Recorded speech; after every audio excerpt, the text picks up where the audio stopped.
Hi, welcome to Booyah Books. This is Auntie L. Well, time for another story. I drew 3 cards, and this time I got a spider, a goat, and I got a monkey. A spider, a goat, and a monkey. Well, I hear the imagination train. What are we gonna do? Okay, so let's call the spider Sage. Let's call the goat Gustav. Let's call the monkey Yara. So the spider Sage, she was like big and hairy tarantula. And then Gustav was this medium-sized goat with black and white spots all over him. Very pretty. And Yara was this monkey with darker hair but like a green tint to it. Very beautiful. So Sam, the rancher, his wife was having a baby. They were supposed to go to the hospital the next morning to have their baby girl, their first one. And so his friend next door was taking care of his cows and his llamas on his ranch. But his pets, he needed somebody to look after, like, all the time, every minute. So he decided to drive a half a day's drive to his brother Wyatt's in the next village. So he loaded them up in the car and took off to his brother Wyatt's house to drop off his pets for a few days. Well, the road was bumpy and washed out. It had rained for several days, and it was dirt, and there were bumps, and they hit this one big hill, and as they're coming down the hill, they hit a rock, and then a washed out place, and then a big bump, and then the truck rolled down the hill, and the next thing you know, they're at the bottom of the hill, way down in the ravine, and they're all unconscious for a few minutes, kind of like asleep, right?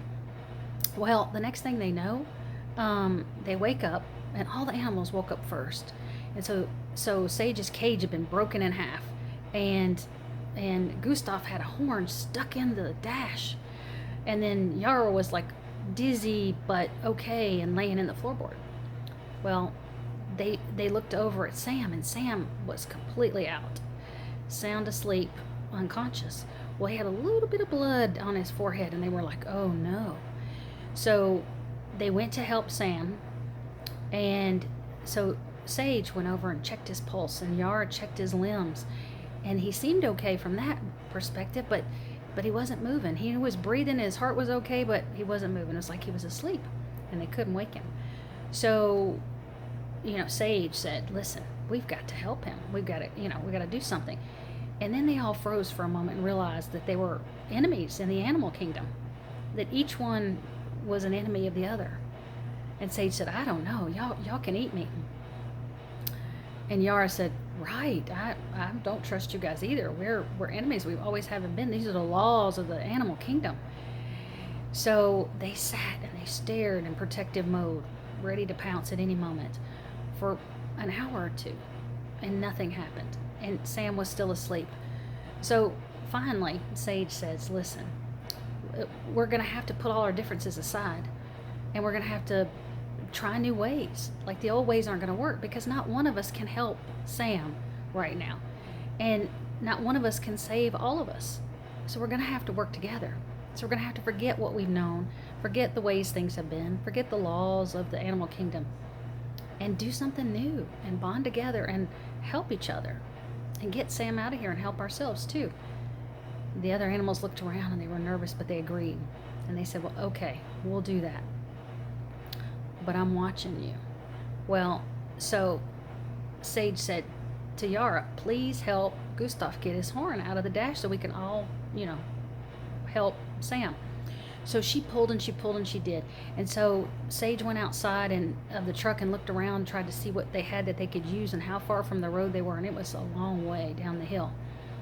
So she comes back in the truck, and just as she comes back in, Gustav gets freed. And they all freeze for a moment, realizing that, again, that they're enemies and they're in protective mode. And Sage says, listen, I come in peace. We all said we agreed that we wanted to work together, that we could do this. We're going to put our differences aside.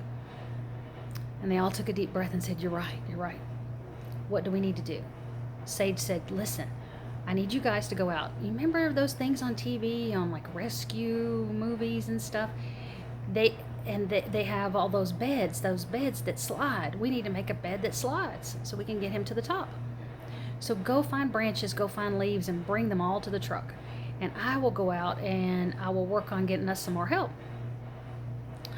And both the animals started out the truck and they said, whoa, wait a minute. Help? What do you mean help? She said, I'm going to call the rest of the spiders because we need some more help. And she's like, oh, I don't know. And she said, listen, I will only invite them and tell them where we are if they agree to do things in a new way and put aside the laws of the animal kingdom. And they said, okay, all right. So they went out. They started collecting tree branches and brush and leaves and everything they needed and piling them by the truck. And so Sage went out to the top of the truck and she used her telepathic ability and she reached out to all of the spiders in the animal kingdom and she said, I need your help. And she found Duke. And Duke, and this is where they kind of like talk in their heads, right? But they can hear each other. She said, Duke, he was the king of the spider kingdom. I need your help. Can you, help us? Our rancher, Sam, he's hurt and he needs our help. And, my two friends, and she explains about Gustav and Yar, and he says, oh, no. We are enemies. We do not work with goats and monkeys. That is not the laws of the animal kingdom. And so she explains that they've put all that aside and it's time to do things in a new way. And he's very hesitant. He goes back and forth, but she's very convincing. And so he says, yes. He says, but here's what I will agree to. We will come and I will give you my best spiders to help you.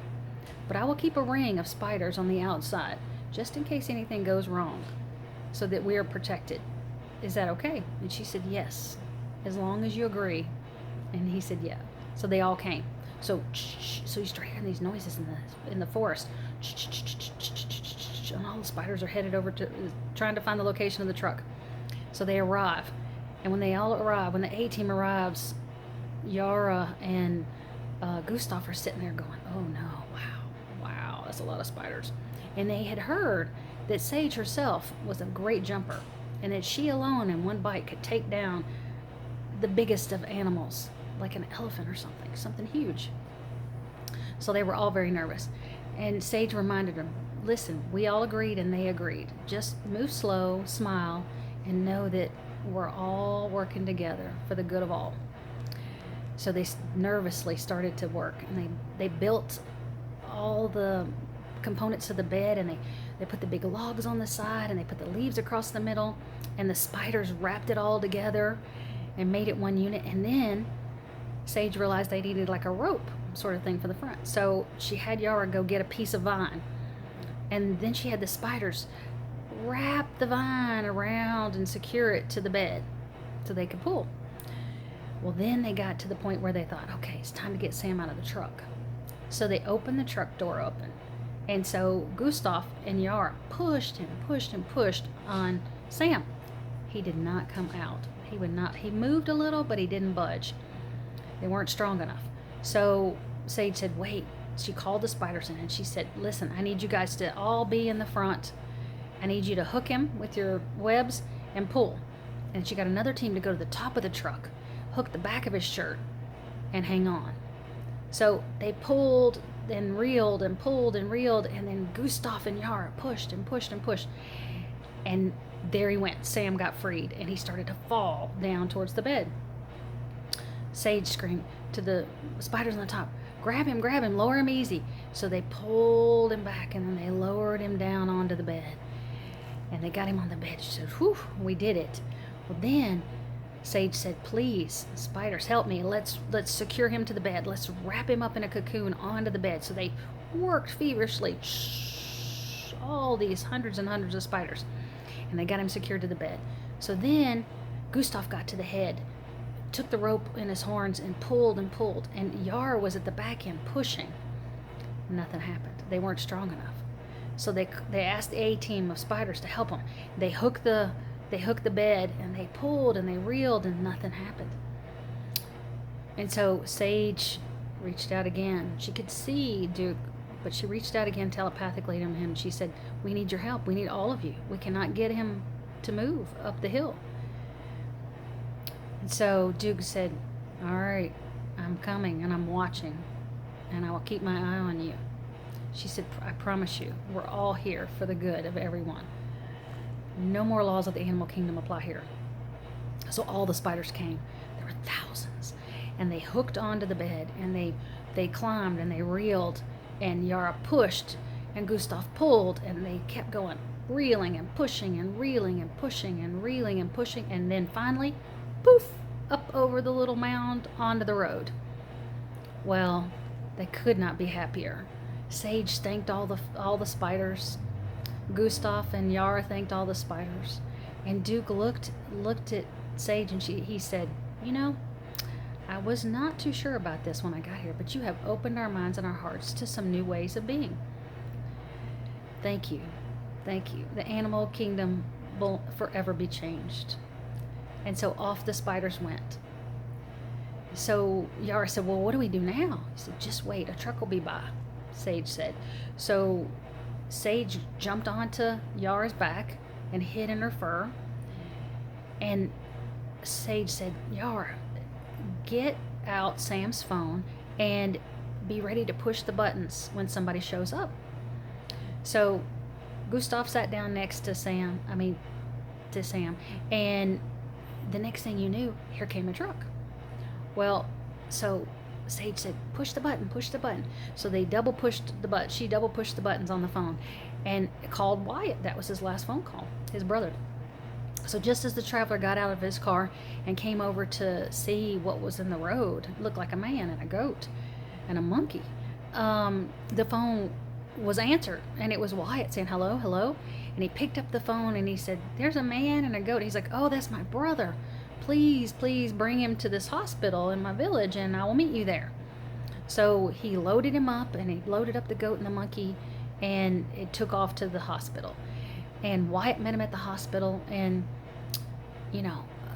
just a little bit of care and a little bit of some stitches on his forehead, and Sam was okay. And they loaded up the 3 animals, and they took them to Wyatt's ranch and dropped them off. And then they're headed back to take Sam back to his house so he can be with his wife Ava, and they can go to the hospital and have their baby tomorrow. And Wyatt says, it's so surprising to me. How did this happen? He's like, how can a goat and a spider and a monkey do all that they did for you? And Sam said, I think they decided to let go of all the old ways of thinking and being. And they let go of all these outdated thoughts about animal kingdom and how things were meant to be. And they decided to work together for the good of all, because none of us would have survived had they not. And so the fact that they let go of their wild ways and the old ways, and they did something in a new way, changed everything. So that's the end of the story. So I'll see you next time. Have a great one. And remember, sometimes you just have to let go of the old ways and band together and be a team and see what happens. It's pretty amazing. Have a great one. Bye.